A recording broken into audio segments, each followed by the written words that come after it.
Greetings everyone, and welcome to Ontario Place, a semi-abandoned theme park on the shores of Lake Ontario in Toronto. We are now standing outside its front gate and are here to document its many awesome areas before its eventual redevelopment in the coming years. Come join us on this tour of Toronto's most accessible abandoned area. Before we view the park as it is today, let's look into the history of this attraction, why it closed down, and where it is heading in the future. The park originally opened in 1971 after 2 years of construction and featured the world's first permanent IMAX theater, 5 metal pods suspended over the water, 2 artificial islands, a rotating stage, a water park, and a log flume ride, among other things. The park was open from that date up until 2012, when it was closed by the Government of Ontario for redevelopment. Obviously, they haven't done much with it for a long time, since half the park is completely abandoned. The East Island has been almost entirely changed since the park's opening, with the rotating stage demolished to make way for the less attractive Budweiser stage, and the more modern Trillium Park was also built there in 2017.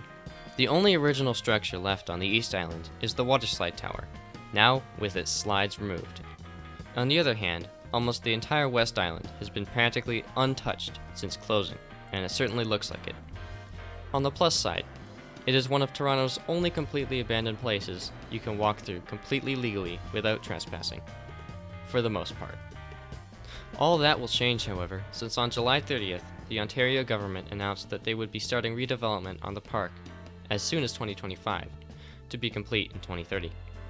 In their plans, all the significant structures will remain, like the Cinesphere and the suspended pods, but the completely abandoned areas will be bulldozed.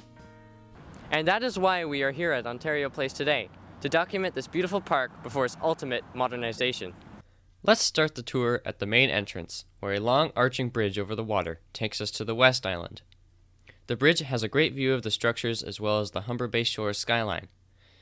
Here is also the newly renovated entrance to the Cinesphere, that is accessed by a glass enclosed bridge under the suspended pods. The area around the entrance has some rusty yet newer sculptures which surprisingly fit the space-age aesthetic of the original park very well. This next area was once the food court, where people would go to grab their slice of pizza or their reinvented hamburgers. Now every building lays empty, with just the fading signs as a reminder of what this area once was. Now it lies almost completely abandoned except for the odd park goer that wanders in. If you look to your left on the way in, you will see the main attractions for most people: the suspended pods and the Cinesphere. The suspended pods were originally used for restaurant and entertainment areas, and the Cinesphere was actually the first permanent IMAX theater in the entire world. It still operates to this day as a working and thriving movie theater, despite the neglect the rest of the area gets. Despite this, the main structures are all structurally sound and only need a quick restoration to be perfect once again. And this is why they will all be the only original structures that survive the 2025 redevelopment. As we move deeper into the island, we encounter a very odd canyon snaking through the ground at the south entrance to the forest that is made entirely out of fake rock. This artificial cut in the ground was made for the log flume ride to go through on its journey around the island. The water streams have been removed and the entrance to the cave has been blocked, making for an odd sight if you are just passing by on a jog. Just a few steps away from this is the south entrance to the very overgrown silo sector, as I like to call it, where tall concrete silos connected by moldy sky bridges are the main attractions. I have no idea why somebody thought the silos were a fun theme park design, but they sure do look interesting amid the foliage. One of the shorter and wider silos was actually a theater that is topped by a dome that has a similar design to the Cinesphere. Next to this is a path you could take to head back to the food court that goes through an artificial cave underneath the log flume track. Here you can also take several sneak peeks at the final area to see, the log flume area, which is not connected to any public paths and thus properly abandoned. And here we are, down in the basin that once held a massive pool of water that the log flume rides circled around to get to the station. The station and this interesting building is also here, along with some other secrets that I'll show you with this uncut clip.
That structure at the end of the clip was the water slide portion of the ride, but now since the rest of the track was removed, all it does is dip into the hard dirt. I really enjoyed Ontario Place, and it was a very fun first-time experience with abandoned places for a person who hasn't been to any other abandoned areas like me. I promise, however, that this will not be the last abandoned place you will see on my channel. So if you enjoyed this video, please consider subscribing to see more awesome content like this from me. Thanks so much for watching, and I'll see you all in the next video. Have a good one!